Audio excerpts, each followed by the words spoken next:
Hi friends, welcome to Kavitha சமையல். சமையல் snacks recipe தான் பார்க்க போகிறோம். அது வந்து உளுந்த போண்டா, அப்புறமா டீ. இப்போ சட்னி பண்ணலாம். உளுந்த போண்டாக்கு சட்னி செய்கிறதுக்கு தேங்காய் அரைச்சி வச்சுருக்கிறேன். கொஞ்சோண்டு ஒரு துண்டு இஞ்சி, ஒரு இன்ச்சு இஞ்சி, ஒரு பச்சை மிளகா. இது வந்து மிக்சியில் போட்டு வந்துடலாம், அரைச்சி வந்துடலாம் ஃப்ரெண்ட்ஸ். மல்லி இலை போட்டுக்கலாம் கொஞ்சம். உளுத்தம் போண்டாக்கு வந்து இந்த அளவுக்கு 2 மணி நேரம் எடுத்து நான் கழுவி உளுந்த பருப்பை ஊற வச்சுக்கிறேன். அது வந்து பாருங்கள், இப்படி பண்ணால் கையில் இப்படி இதாகணும், நல்லா ஊறிக்குது பாருங்கள். இப்போ நம்ம மிக்சியில் போட்டு ருபின்னு வந்துடலாம். உளுந்த போண்டா, இந்த உளுத்தம் போண்டாவுக்கு கொஞ்சமாக சீரகம் போட்டுக்கிறேன். ஒரு அரை டீஸ்பூன் சீரகம் சேர்த்துக்கிறேன். ருபின்னு வந்துடலாம். மிளகு ஒரு டீஸ்பூன் சேர்த்துக்கிறேன். மிளகு ஒரு டீஸ்பூன் சேர்த்துக்கிறேன். இப்படியே ருபிட்டா சின்ன பசங்க கூட நல்லா சாப்பிடுவோம். அதுக்கோசரம் தான் இப்போ இப்படியே ருபிடுறேன். கொஞ்சமாக இந்த போண்டாக்கு தேவையான உப்பு கொஞ்சம் சேர்த்துக்கலாம். மல்லி இலை கொஞ்சம் சேர்த்துக்கலாம் போண்டாக்கு. பச்சை மிளகாய் 1 எடுத்து 5 வச்சுக்கிறேன். மிளகு போட்டுக்கிறேன் 1 டீஸ்பூனு. ஒரு துண்டு இஞ்சி எடுத்து சின்னதாக கட் பண்ணி வச்சுருக்கேன். ஒரு சின்ன வெங்காயத்து பொடிசாக கட் பண்ணி வச்சுருக்கேன். இதெல்லாம் சேர்த்து இப்போ நல்லா கையில் கலந்து விடணும்.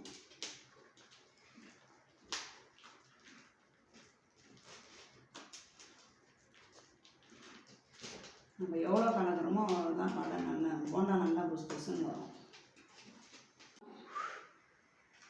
எண்ணெய்க்கு கடாயை வச்சுக்கலாம்.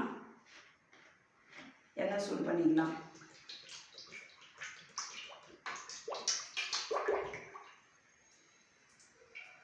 எண்ணெய் காயிட்ட வரையும் நம்ம டீ ரெடி பண்ணிடலாம். இப்போது மசாலா டீக்கு வந்து 2 ஏலக்காய் போட்டுக்கிறேன், தட்டி போட்டுடணும். 2 லவங்கம் தட்டி போட்டுக்கிறேன். ஒரு துண்டு பட்டை தட்டி போட்டுக்கிறேன். இஞ்சி நசுக்கி போட்டுக்கிறேன். இப்போது அதுக்கான தேவையான டீ தூள் போட்டுக்கலாம். 1 டீஸ்பூன் டீ தூள். 3 ரோசஸ் போட்டோன்னா இங்கே எந்த பிராண்ட் ஒன்றாலும் போட்டு யூஸ் பண்ணிக்கலாம்.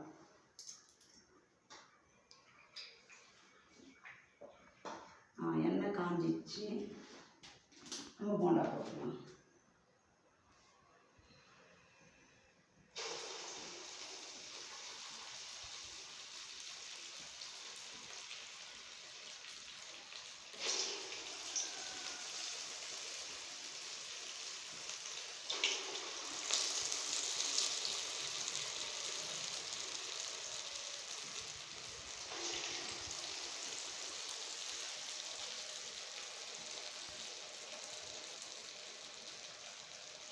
திருப்பி விடக்கூடாது. ஒரு 2 செகண்ட் அதை வெந்த பொருள் தான் நம்ம திருப்பி போடணும். மேலே போண்டா வெந்துடும். அதுக்கோசரம் நல்லா எண்ணெய் சூடு பண்ணிக்கின்னு அதை மாவு போட்ட பிறகு கொஞ்சம் மீடியம் ஃப்ளேமில் வச்சு போடணும். அப்போ தான் போண்டா வந்து உள்ளே வெந்து வரும். மாவு வேணும்.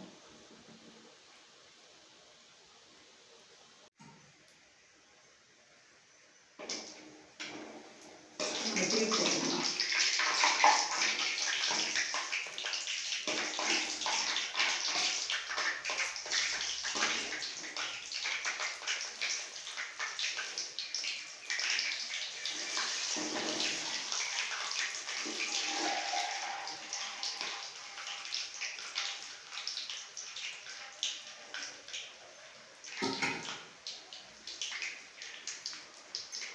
டிகாஷன் கொதிக்குது.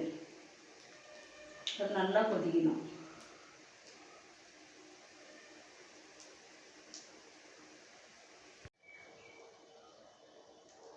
பால் காசி ஆற வச்சுக்கிறோம். அந்த பால் சேர்த்துக்கலாம்.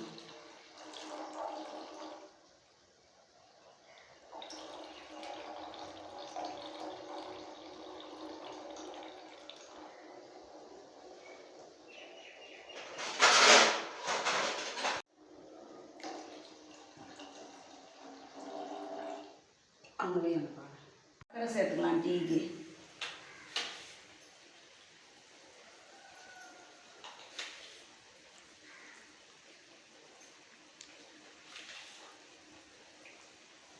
சர்க்கரை அவங்கவுங்க பொறுத்து கூட்டி குறைச்சி சேர்த்துக்கலாம்.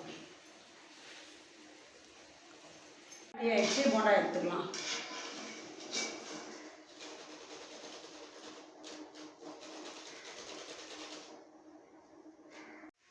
போண்டா, டீ, தேங்காய் சட்னி ரெடி ஆகிடுச்சு.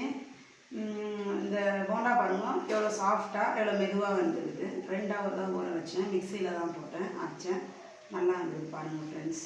இதேமாரி நீங்கள் வீட்டில் செஞ்சு பார்த்துட்டு நல்லா இருந்துச்சுன்னா, இந்த வீடியோ பிடிச்சிருந்துச்சுன்னா லைக் பண்ணுங்கள், ஷேர் பண்ணுங்கள், சப்ஸ்கிரைப் பண்ணுங்கள். மறக்காமல் லைக் பண்ணுங்கள் ஃப்ரெண்ட்ஸ். நெக்ஸ்ட் வீடியோவில் சந்திக்கலாம். தேங்க்யூ. உங்கள் சப்போர்ட் எப்பவுமே எனக்கு தேவை. Thank you friends.